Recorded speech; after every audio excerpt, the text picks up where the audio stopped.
Hello everyone. और आज हम बात करेंगे कुरुक्षेत्र यूनिवर्सिटी में पीजी एडमिशन की। इसमें हम स्पेशली बात करेंगे एमएससी मैथमेटिक्स की। उसके लिए क्या एलिजिबिलिटी है, कितनी सीट्स है, कितनी उसकी फ़ीस लगती है और लेट फीस कितनी है, हॉस्टल में अगर रहना हो तो उसके लिए एडमिशन प्रोसेस क्या है, उसके एमएससी मैथ के पेपर्स क्या हैं, फैकल्टी कैसी है और क्या क्या कोर्सेज हमें ऑफ़र किए जाते हैं। तो सबसे पहले ये कुरुक्षेत्र यूनिवर्सिटी का ऑफिशियल सर्टिफिकेट है जिसमें उनको A+ ग्रेड मिली हुई है। यहाँ के vice chancellor, registrar, academic officer और स्टूडेंट वेलफेयर ऑफिसर, इन सब की डिटेल दी गई है और साथ में उनके कॉन्टैक्ट नंबर भी मेंशन किए गए हैं। आप चाहे तो इनका स्क्रीनशॉट ले सकते हो। अब बात करते हैं एमएससी मैथमेटिक्स की। एमएससी मैथमेटिक्स 2 साल का कोर्स है। इसके लिए एलिजिबिलिटी क्या चाहिए हमें, या तो हमारे पास BA या BSc होनी चाहिए। साथ में कंडीशन है कि एटलीस्ट 50% हमारे मार्क्स होने चाहिए। इनमें सीट्स कितनी हैं, 150 सीट्स हैं इसके लिए और उनको अलग अलग कैटेगरी में डिवाइड किया हुआ है। AIC को 21 सीट, EWS यानी कि जो वीकर सेक्शंस होते हैं उनके लिए अलग अलग सीट्स हैं। आप इनकी स्क्रीनशॉट लेके मैं देख सकते हो। BCA की 20 हैं, BCB की 14 हैं, EWS की 6 हैं और इसी तरह हमारे पास डिफ एंड डम वाले की भी अलग से 4 सीट्स दी हुई हैं। 51 सीट कश्मीरी माइग्रेंट्स के लिए है, कश्मीरी पंडित्स के लिए, कश्मीरी हिंदू फैमिलीज़ के लिए ये 2 सीट्स हैं। उसके लिए स्पोर्ट्स पर्सन के लिए और NCC कैडेट्स के लिए 1, NSS कैडेट के लिए 1 सीट रिजर्व होती है और सिंगल गर्ल चाइल्ड के लिए भी 1 सीट रिजर्व है। हाँ, इम्पॉर्टेंट बात यह है कि इसके लिए आपको एक स्पेशल एनेक्स्चर फॉर्म दिया होगा, वो आपको फिल करके सबमिट कराना होगा, तभी आप जो ये स्पेशल सीट्स हैं इनका फ़ायदा उठा सकते हैं। अब बात करते हैं फ़ीस की। तो इसकी फ़ीस है 11,385 रुपये, राइट। इसमें आपकी ट्यूशन फ़ीस भी है। फर्स्ट लिस्ट आपकी लगेगी 24 तारीख को और आप अपनी फ़ीस को 27 तारीख तक जमा करवा सकते हैं।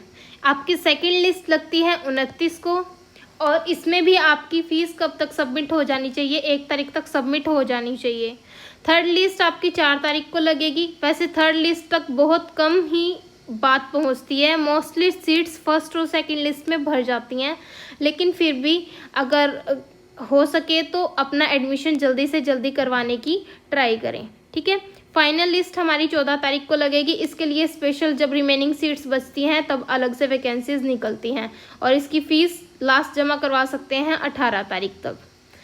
अब बात करते हैं कि इसमें हमारी वैकेंट सीट्स की नोटिफिकेशन कब आएगी। 8 तारीख को हमारे पास जब भी उसमें कोर्स में जो जितनी भी सीट्स बची होंगी उसकी नोटिफिकेशन आपको ऑफिशियल वेबसाइट पे मिल जाएगी। आप इसको फ़ीस को भर सकते हैं कब तक, 12 तारीख तक। तो नॉर्मल एडमिशन आपका 24/9 से लेके 25/10 तक होता है। इसमें आपको कोई लेट फीस नहीं लगेगी और अगर आप इसके बाद सबमिट करवाते हो तो आपकी 500 रुपये लेट फीस है 26 तारीख से लेकर 2 तारीख तक और ये मंथ है 11वां, राइट। नवंबर के मंथ तक आपकी लेट फीस लग सकती है। उसके बाद अगर आप अपनी फ़ीस सबमिट करवाते हो तो 1000 रुपये एडिशनल आपकी लेट फीस लगेगी। कट ऑफ की बात करें तो आपकी कट ऑफ जो है एडमिशन के लिए लास्ट कट ऑफ डेट है वो 12 नवंबर है। उसके बाद कोई भी एडमिशन नहीं होगा आपका, ठीक है। अब बात कर लेते हैं कि आपकी जो अगर आपको फ़ीस रिफ़ंड करानी है, बाय चांस आप किसी दो कोर्सेज़ में एडमिशन ले लेते हो और आपका एक में नंबर पड़ जाता है तो आप फ़ीस भी रिफ़ंड करवा सकते हो। अब की बार रिफ़ंड पॉलिसी में कुरुक्षेत्र यूनिवर्सिटी ने बहुत अच्छा काम किया है। उन्होंने पूरी फ़ीस रिफ़ंड करने की बात कही है। इन्होंने कहा है कि पूरी फ़ीस यानी कि कैंसलेशन चार्ज आपके हैं वो 0 हैं, पूरी फ़ीस आपकी वापस होगी। अगर आप अक्टूबर 31 से पहले अगर आपने फ़ीस सबमिट करवाई है तो आपकी फ़ीस पूरी की पूरी वापस हो जाएगी। लेकिन अगर आप दिसंबर 31 की बात करें तब आपकी 1000 रुपये फ़ीस कट जाएगी प्रोसेसिंग के लिए, तब आपकी फ़ीस पूरी वापस नहीं होगी। हॉस्टल एडमिशन की बात करें तो यहाँ पे 25 हॉस्टल्स हैं, 11 बॉयज़ के हैं, 1 सिंगल फॉरेन मेल के लिए और 13 गर्ल्स स्टूडेंट्स के लिए हैं। तो इसमें आपको ज़्यादा दिक्कत वाली बात नहीं आएगी क्योंकि वहाँ की हॉस्टल जो फैसिलिटी है वो बहुत अच्छी है। इसमें भी रिजर्वेशन आपको मिलेगी 20% SC के लिए, 3% जो डिफ़िकल्टी एबल्ड पर्सन होते हैं और 70% में से ही होगी ये, ठीक है। अब इसमें बीपीएल कैटेगरी के लिए भी कुछ सीट रिजर्व होती हैं। तो हॉस्टल आपको बहुत अच्छे मिलेंगे, बहुत अच्छा खाना मिलता है वहाँ पे, ठीक है। अब बात करते हैं स्कॉलरशिप की। तो स्कॉलरशिप आपको 2 बारी में मिलेगी। फर्स्ट बारी में 45 बच्चों को और दूसरी बारी में भी 45 बच्चों को स्कॉलरशिप मिलेगी। और ये मिलती कैसे है, एक फर्स्ट सेकेंड सेमेस्टर में मिलती है और दूसरी थर्ड और फोर्थ सेमेस्टर में मिलती है, ठीक है। इसके लिए आपको रिक्वायरमेंट क्या होनी चाहिए, आपकी कम से कम 2nd डिवीज़न आनी चाहिए ग्रेजुएशन लेवल पे। और ये मिलती किस किस को है, या तो बीपीएल से होना चाहिए, पुअर फैमिली से होना चाहिए, मतलब जो बैकवर्ड क्लासेस होती हैं और एससी कैटेगरीज होती हैं उनको ये स्कॉलरशिप का फ़ायदा मिलता है। आप चाहे तो इसका स्क्रीनशॉट ले सकते हैं। अब हम बात करते हैं कि इसमें पेपर्स कौन कौन से होते हैं, एमएससी में पेपर कौन कौन से हैं। तो ये आपकी पेपर की डिटेल है, ये पेपर के कोड हैं हमारे, राइट। और ये पेपर हैं abstract algebra, complex analysis, ordinary differential equation, real analysis, topology and एक पेपर आपका प्रैक्टिकल का होगा और एक सेमिनार, राइट। इसके आपको अलग अलग आवर्स दिए होंगे कि कितने घंटे आपको लगानी है और क्रेडिट मार्क्स दिया होगा। अब सेमेस्टर 2 में भी आपके पास पेपर्स हैं। हाँ, ये जो आपके ये वाली चीज़ मेंशन है ये शो करती है कि आपका 2nd सेमेस्टर का पेपर है। 201 है, 202 है, जैसे इसमें 101 थे यहाँ पे 202 है। तो इसमें आपके पेपर्स होंगे advance abstract algebra, computer programming, measure and integrations, mechanics of solids, system of differential equation and इसमें भी आपका एक प्रैक्टिकल इंक्लूड होता है। इसमें थोड़े से पेपर ज़्यादा हैं, इसमें ओई का हिसाब होता है, एक आपका पेपर होता है ओईई का।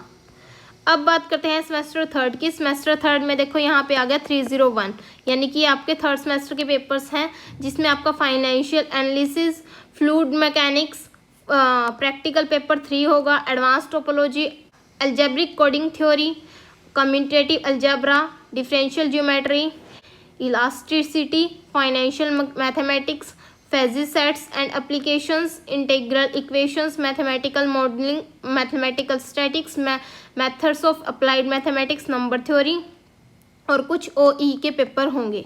4th सेमेस्टर में आपके पेपर्स हैं mechanics and calculus of variations, partial differential equation, practical आपका 4th होगा और सेमिनार आपका 2nd अटेंड होगा यहाँ पे। साथ ही साथ आपका advance complex analysis, advance discrete mathematics, advance functional analysis, algebraic number theory, analytic number theory, biomathematics, boundary value problems, fluid dynamics, general measures, integration theory, linear programming, mathematics aspects of seismology and non commutative ring wavelet analytics. ये हमारे सारे के सारे paper यहाँ पे पूरे हो जाते हैं। अब डिपार्टमेंट की बात करते हैं। यहाँ पे आपको प्रोफेसर MD शर्मा है जो कि अपने फील्ड में स्पेशलाइज्ड हैं।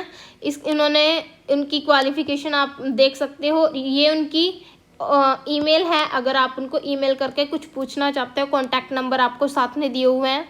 साथ में आपको हर एक फैकल्टी का नाम, उनकी स्पेशलाइजेशन कौन से सब्जेक्ट में है और साथ में उनकी ईमेल और कॉन्टैक्ट नंबर दिए गए हैं। आप इनका स्क्रीनशॉट ले सकते हो, राइट। दलबीर सर हैं, दलबीर सर बहुत अच्छा पढ़ाते हैं। साथ में सुमित्रा मैम है, ठीक है। अब बात कर लेते हैं आपको कौन कौन से कोर्सेज ऑफर किए जाएंगे। सबसे पहले आपको MSc मैथ में, जो सिंपल MSc मैथ है वो 2 साल की है, जो उसके लिए आपको 150 सीट्स हैं। 150 सीट्स है मतलब, और सिस्टम आपका सेमेस्टर सिस्टम है। MPhil अगर आप MPhil करते हो मैथ से तो वो 1 साल की है और उसकी सीट्स सिर्फ 10 हैं। ये सीट्स आपके लिए बहुत फ़ायदेमंद रहती है क्योंकि यूनिवर्सिटी में जब आप एडमिशन लेते हो तो आपकी फ़ीस बहुत कम हो जाती है। PhD अगर आप मैथ से करते हो तो 3 से 6 साल की वो आपकी ड्यूरेशन है उसकी, और उसकी सीट्स डिसाइड होती हैं अकॉर्डिंग टू रिक्वायरमेंट कितनी है हमें। आप हमें हमारे इंस्टाग्राम पे फॉलो कर सकते हो। हमारा इंस्टाग्राम चैनल है लर्न विद दिव्यानी। साथ ही साथ आप हमारे टेलीग्राम चैनल भी ज्वाइन कर सकते हो जिस पे आपको कॉम्पिटिटिव एग्जाम की हर एक इन्फॉर्मेशन मिलती है। अगर आपको ये वीडियो पसंद आई हो तो लाइक शेयर सब्सक्राइब करना ना भूलें। Thank you, keep watching and